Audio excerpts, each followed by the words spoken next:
You mentioned purchasing power. One thing that is going to affect purchasing power for 22 million Americans is the expiration of Obamacare premium subsidies. Last week, a funny situation. The White House floated this plan to extend the subsidies for 2 years. Then you dropped the proposal. And then the president said on Air Force One, somebody said I wanted to extend it for 2 years. I don't want to extend it for 2 years. I'd rather not extend them at all. Was this a case of the right hand not talking to the left hand?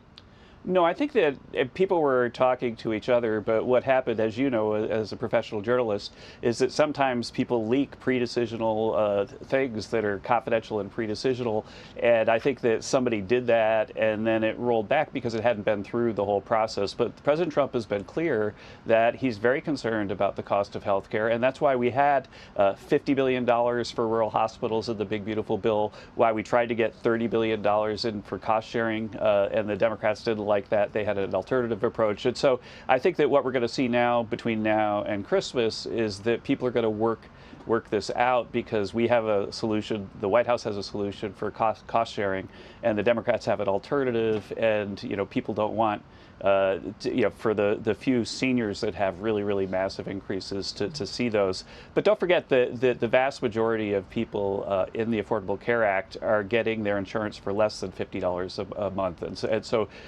while this is an issue that needs to be worked out, we don't want to cause panic for the folks who are worried that they're going to lose the thing that they have. It's really just the very high cost people who are closer to retirement age that have the problem. Bloomberg is reporting, as I'm sure you know, that you are now considered the front runner to replace Fed Reserve Chair Jay Powell when his term expires in the spring. Secretary Bessent, who is heading up this search, said he was holding final interviews this week. How did yours go?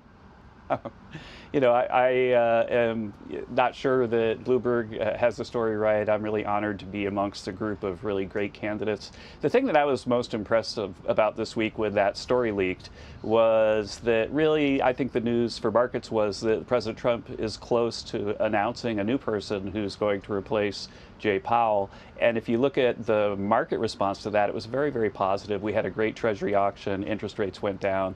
And so I think that the American people could expect President Trump to pick somebody who's going to help them, have cheaper car loans and easier access to mortgages at lower rates. And that's what we saw in the market response to the rumor about me, which, is probably about as valuable as the rumor about the health care policy that we just talked about.